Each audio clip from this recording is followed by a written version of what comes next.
नमस्कार दोस्तों, आज हम आपको बताने वाले हैं तीन हंसते भिक्षु की कहानी। चलिए वीडियो शुरू करते हैं। बहुत समय पहले की बात है। नॉर्थ चाइना में तीन मंक रहा करते थे। उनका नाम किसी को नहीं पता क्योंकि उन्होंने कभी अपने बारे में किसी को कुछ नहीं बताया। चीन में आज भी उन्हें बस तीन हंसते हुए मंक के नाम से जाना जाता है।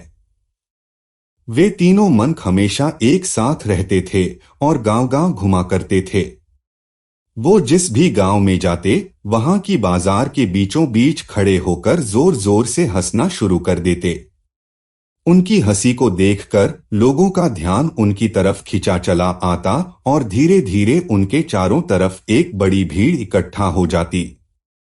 वे इतनी एकाग्रता व संपूर्णता के साथ हंसते कि उनकी हंसी देखकर सारा गांव हंसने लग जाता, और जब वो पूरा गांव हंसी के समंदर में डूब जाता तो वे दूसरे गांव चले जाते। वे ना तो कुछ बोलते थे, ना ही कुछ उपदेश देते और ना ही कोई शिक्षा। वे जहां भी जाते अपनी हंसी से ऐसा माहौल बना देते कि लोग अपने सारे दुख दर्द भूलकर बस हंसने लग जाते। पूरे चाइना में उनके बारे में बातें होने लगी। जब भी उनसे उनका नाम पूछा जाता तो वो बस हंसते थे, और इसी वजह से उनका नाम थ्री लाफिंग मंक्स पड़ गया।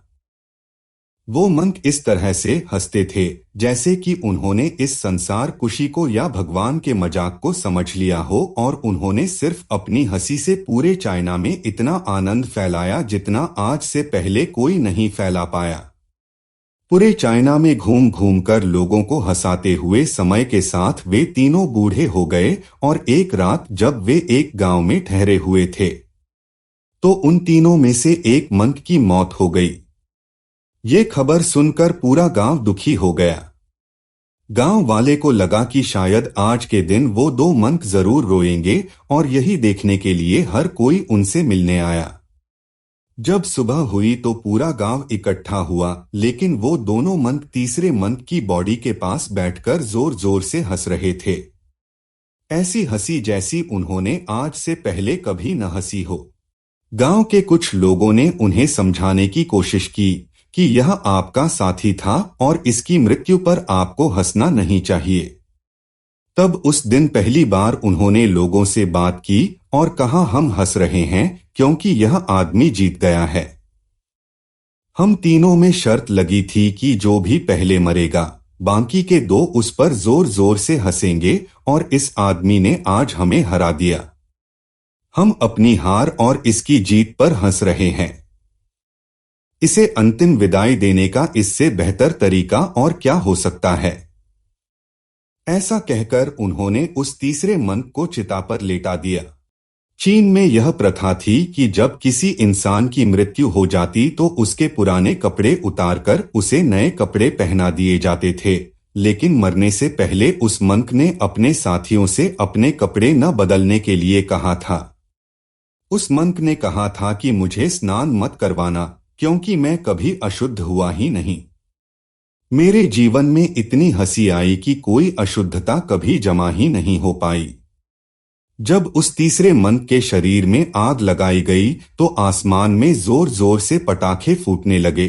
उस मंक ने अपने कपड़ों के अंदर ढेर से पटाखे छुपा कर रखे थे। ऐसा नजारा देखकर पूरा गांव जोर जोर से हंसने लगा, और मरने के बाद भी वो मंक लोगों को चेहरे पर एक मुस्कान देकर गया। ये मोटिवेशनल कहानी हमें सिखाती है कि जिंदगी में दुख तकलीफें तो हमेशा रहती हैं, लेकिन जो चीज हमेशा साथ रहती है वो हैं हमारी खुशियां। खुश रहने या फिर हंसने के लिए किसी वजह की तलाश नहीं करनी चाहिए। छोटी छोटी चीजों में खुद को और दूसरों को खुशी देने की मन में इच्छा होनी चाहिए। अपने दुखों को बांटना जितना जरूरी है, उतना ही जरूरी है अपनी खुशियों को भी बांटना। हंसना, मुस्कुराना, ये सब हमारी जिंदगी का एक अहम हिस्सा है, लेकिन हम अपनी खुशियां अक्सर अपने दुखों के बोझ के नीचे दबा लेते हैं। और जैसे जैसे ये बोझ बढ़ता जाता है, हम हंसना और मुस्कुराना ही भूल जाते हैं।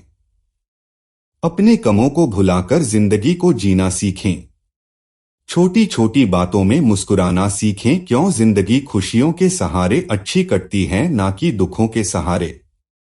जिंदगी में सुख की तलाश करो, हंसो और खुशियां बांटो। दुख तो जिंदगी का हिस्सा है, वो तो ना चाहकर भी आएगा। दोस्तों, आपको यह 3 हंसते भिक्षु की कहानी कैसी लगी, हमें कमेंट करके जरूर बताएं।